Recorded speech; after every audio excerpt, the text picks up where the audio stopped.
we started getting some visitors from every universe. Hello, Peter. Hey, everyone. These videos are not for children. If you're a children, then piss off. First, let me bring in two very special friends to help out. Of course, I mean, who else would it be? Boo this man! Hey there, it's me, your least favorite YouTuber, Infuso, working on my birthday morning to deliver this video to all of you. That's right, your boy is officially 1 year away from the big 3-0, and 1 year closer to the final KO. And like many of you, I was beyond hyped to see Spider-Man No Way Home. And the question is, did it live up to the hype? The answer? No.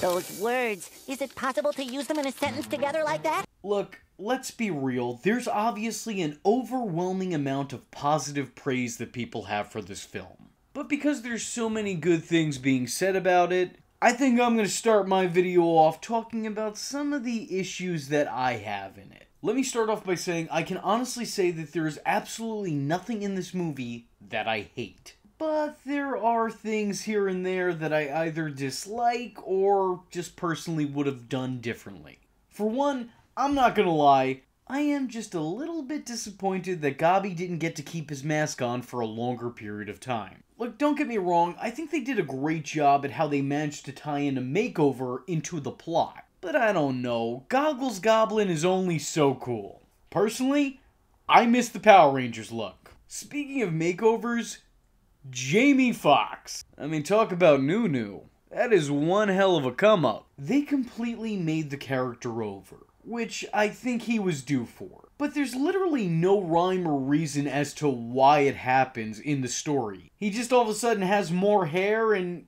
is attractive. Now, this isn't to say I didn't like the look or I didn't like his performance. This is to say that his performance and his look were significantly different from his previous one. When trying to piece this together with The Amazing Spider-Man 2 for a linear story, it's kind of a bit weird and it's very out of place. But then again, The Amazing Spider-Man 2 and linear story really aren't two words that belong in the same sentence, unless I was to say, The Amazing Spider-Man 2 does not have a linear story. Granted, I get why they did it. There was no way that this Electro was gonna make it into a Marvel film. Bring that Edward Nygma over to the MCU? Yeah, no thank you, I don't think so. All I'm saying is it would have been nice to get an explanation of some kind. I mean, they even mention his sudden change, but they just mention it. They don't really answer as to why it is. And it's not just the way he looks, it's the way he speaks. It's the way that he's characterized. It is next to impossible to believe this Electro is the same one from The Amazing Spider-Man. He's too hood, he's too cool, he's too Jamie Foxx! Like, I know Jamie Foxx played him in The Amazing Spider-Man 2, but I feel like he was significantly less Jamie Foxx. Tobey Maguire also seems a little bit different from the Spidey most have come to know and love. But I don't think that's nearly as distracting. I think a slight change in character can be attributed, at least in terms of story, to the passing of time and having Peter mature a little bit. In actuality, it's mainly because Sam Raimi didn't make this movie. Don't get me wrong, this is still Tobey Maguire as Spider-Man. But this is Tobey Maguire as Spider-Man in the MCU. He still comes off like the same character, it's just now he seems a little bit more subdued, and his sense of humor has been enhanced. Both the Sandman and the Lizard remain in their CGI creature form for the vast majority of the movie, which I guess is fair enough on the Lizard, but Sandman actually had the capability of turning into a person at will. At the end of the movie, they're both transformed back into their human selves. And I'm like 99.8% sure that neither actor ever stepped foot on set for this movie. I'm pretty sure both men only came back to provide their voices for the characters. And when we see them as people, again, almost entirely sure it's repurposed stock footage from The Amazing Spider-Man 1 and Spider-Man 3. Which I guess makes sense. Both Willem Dafoe and Alfred Molina required de-aging technology to make them look 20 years younger. it would stand to reason having these actors return to set so they can film all of a collected 6 seconds of footage, and then have a team run that same de-aging technology frame by frame on them, just really wouldn't be worth it. But yeah, hey, check it out for yourself. I am almost entirely sure that this is repurposed footage. And you know what? If it is, I don't care.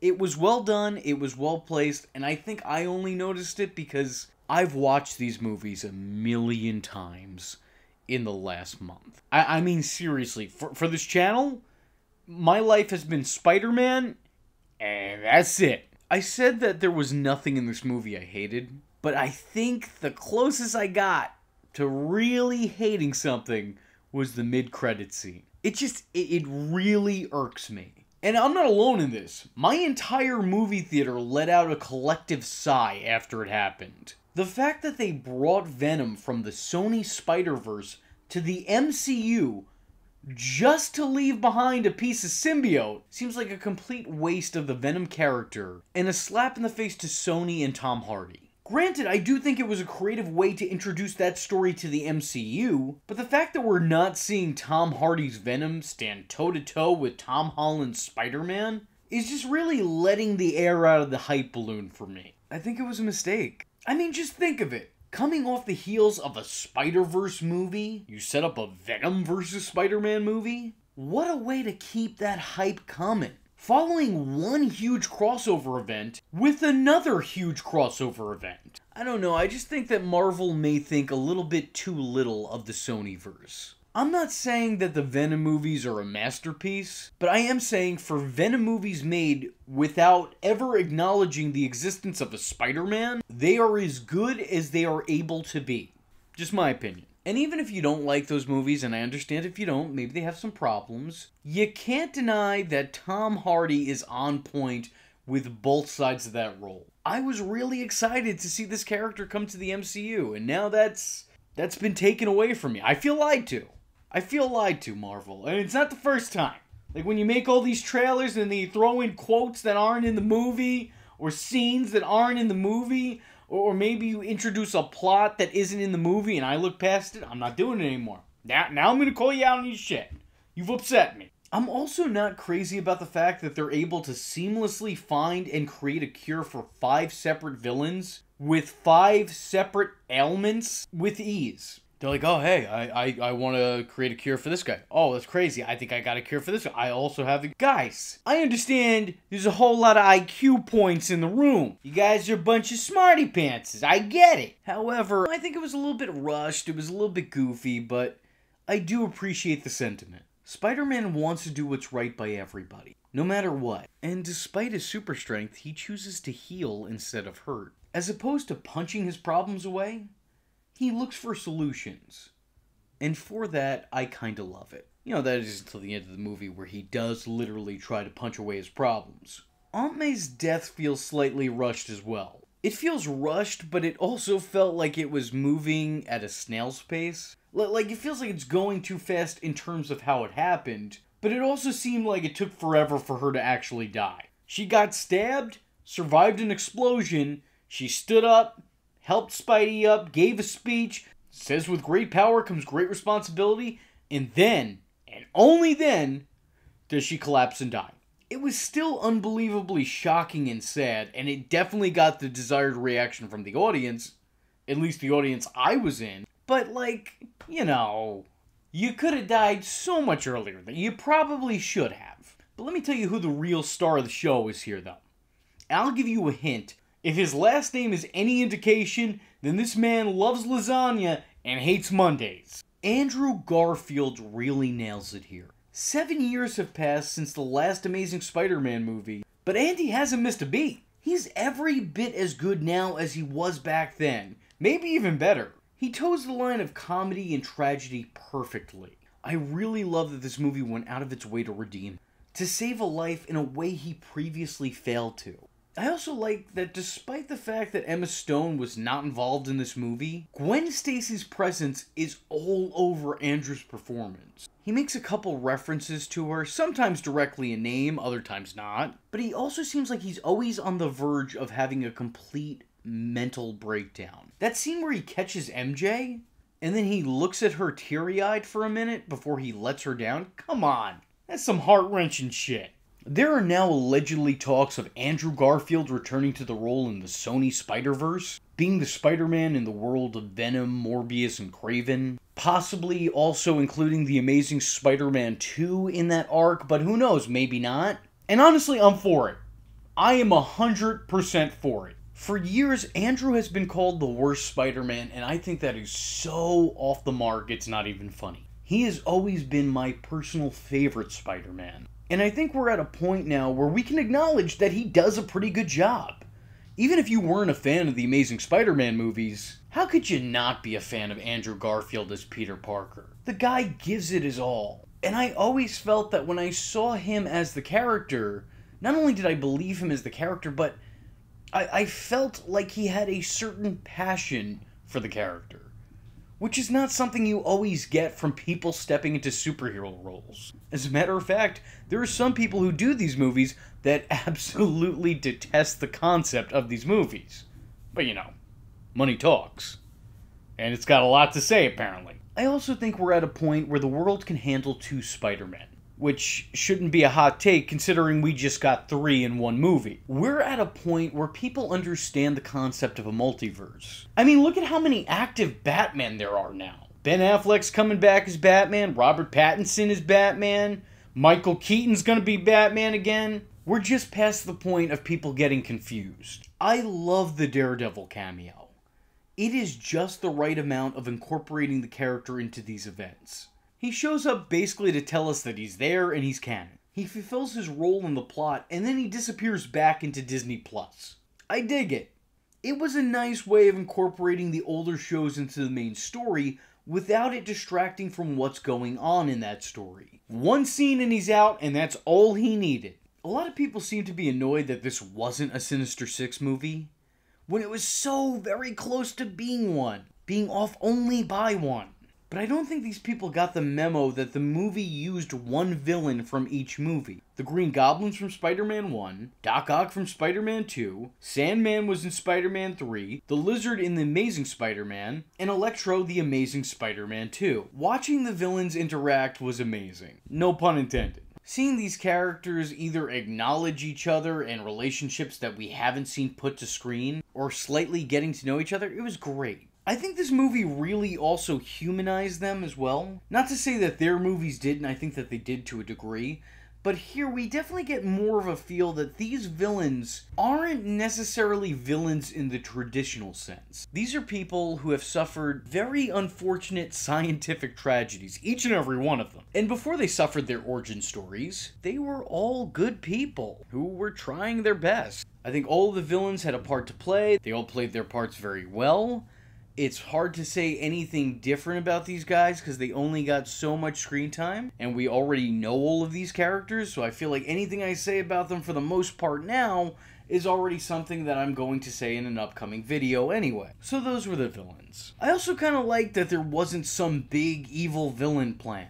These villains weren't even necessarily working as a team throughout the movie, even during the climax. It kind of seems like they all have their own agendas and they're off doing their own things, but sometimes those things cross paths, if that makes any sense. They never really give an explanation as to why these villains were not only pulled from their own universes, but pulled from different points in time in their respective universes.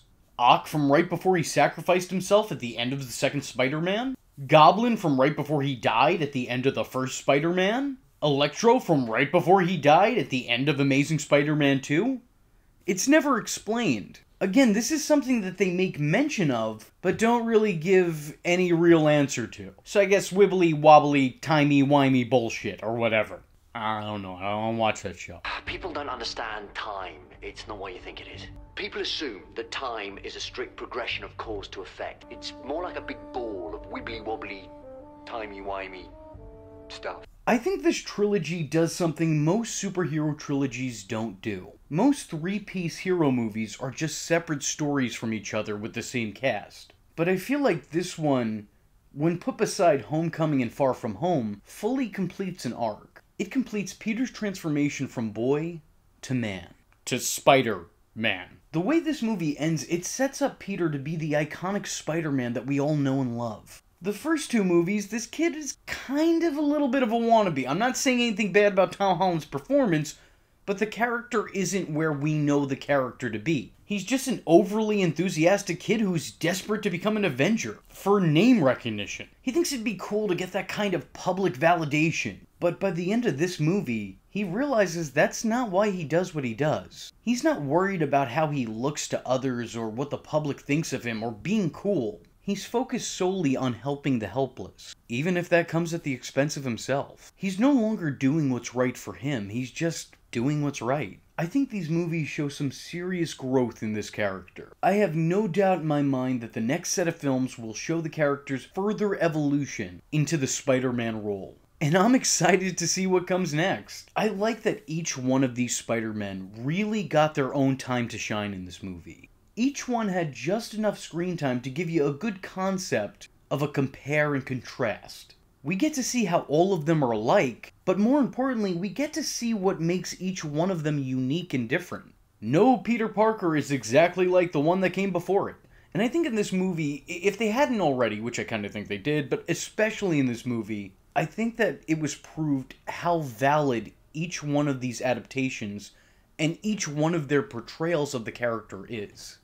Any scene with the three Peter Parkers is absolute gold. The simplest interactions and retorts between these three wall crawlers was absolutely worth the price of admission on its own. Their banter is honestly some of my favorite parts in the movie. Not that that should come as a surprise because, well, it's probably why a whole bunch of us went to see it to begin with. I enjoyed seeing them interact. There were so many Easter eggs, references, shoutouts, and callbacks that I think while being nods to the audience in the movies that came before them, these things are brought up in a way that feels natural in an interaction between these three Spider-Men.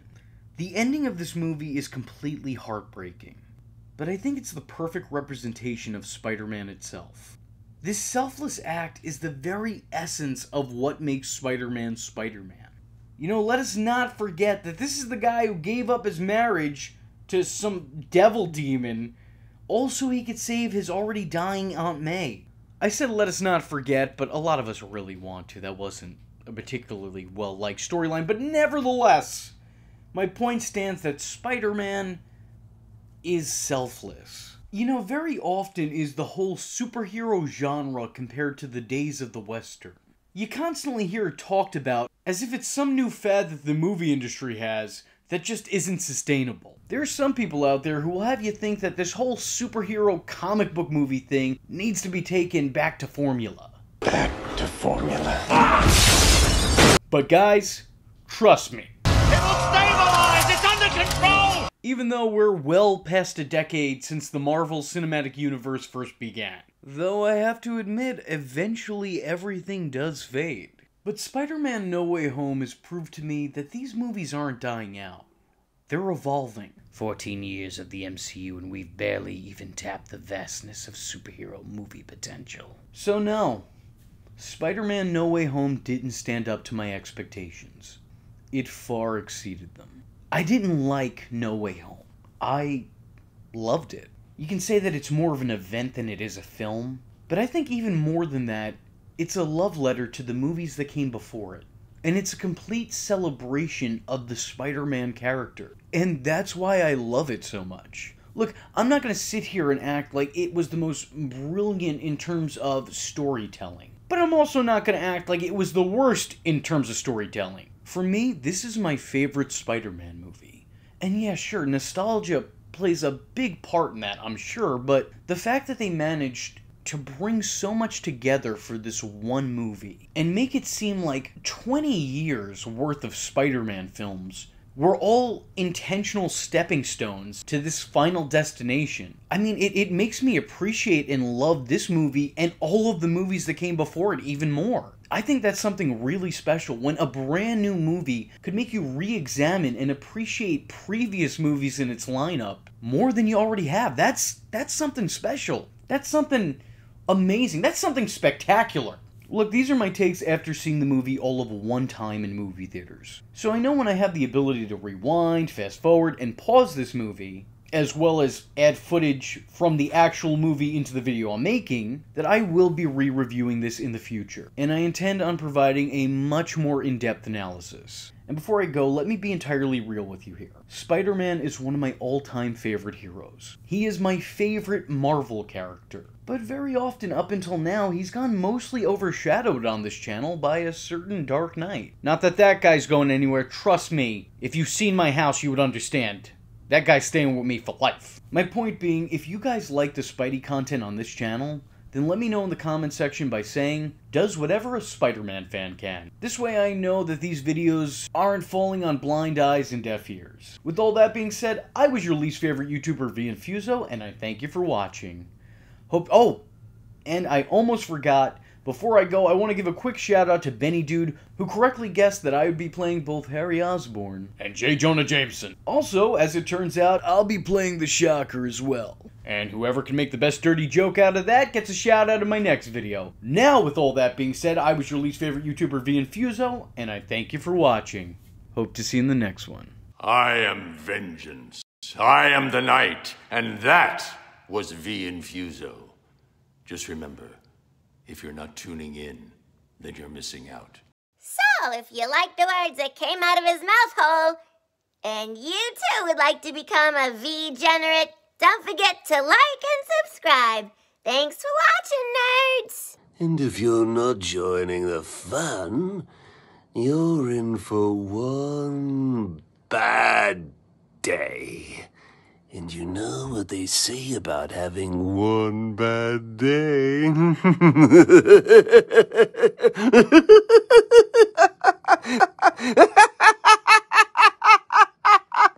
Catch him next time.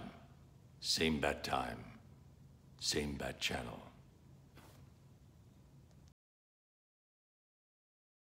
Dr. Octopus!